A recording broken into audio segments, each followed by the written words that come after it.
Aloha, I'm Tane.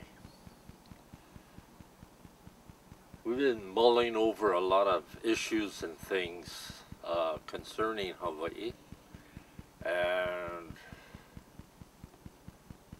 here we are again talking about uh, the relativity of what transpired and whether statehood was a valid thing.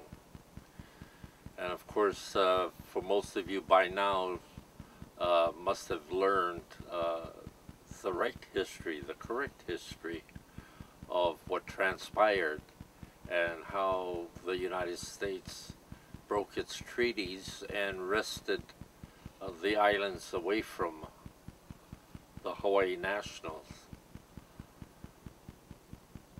As we've been sitting here talking, it seems that there were many people that began to doubt things. It never added up. And independently, a variety of people did their own research, and they all came up with the same conclusion. And through discourse, this is how many have been gravitating towards each other, because they're finding out that they learned the same information. So here again, people laugh about it, then they get angry about it, until they get resigned and accept it. And right now, we passed the stage of it being a joke, and now people are angry. And they feel very much afraid of what may happen, because they know the facts, and many try to deny it. Some are stuck with the Stockholm Syndrome, and of course you have those that are surprised about it and want to learn more. So what transpired, I won't go into again, because by now, like I said, everybody should be aware of some of the basic points of how it transpired. Of course, we know the Newlands resolution. They've come up with so many times that it's non-binding, a symbolic thing. But they try to address it to fit their needs rather than the law. And then when you come up to statehood, there are things that were going on unbeknownst to many people. Like the family of nations that we refer to was the seed that created the League of Nations that evolved into United Nations.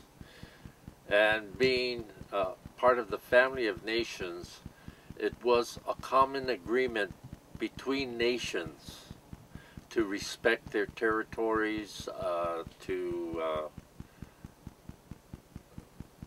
have friendship rather than war. They didn't want war.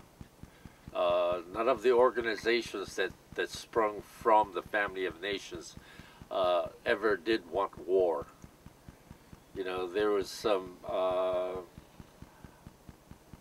unmentioned things that was understood, and so they followed those laws that they created through their treaties until most of the recognized countries had treaties with each other, including the Kingdom of Hawaii and including the United States, which was still a fledgling state at that time as the Kingdom of Hawaii. But after the invasion and occupation of the Kingdom of Hawaii, the family of nations evolved after World War I. It evolved into a League of Nations, formally. And this was because the war really taxed a lot of people. People didn't want it. They wanted human rights, individual rights, independence. That was the key of the whole thing.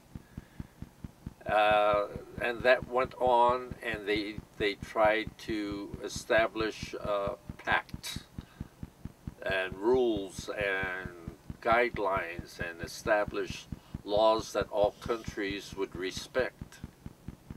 So this is how it evolved from the Family of Nations to the League of Nations. Then back in 41, of course, the United States put together a group of 25 nations to meet in California and develop the United Nations. And one of the things in their agenda was non-governing nations, territories. They were trying to reverse or get rid of colonialism. And they recognized that indigenous people had indigenous rights as everybody else. And so they had a mandate that was passed in 1960, and I'll tell you why that's important.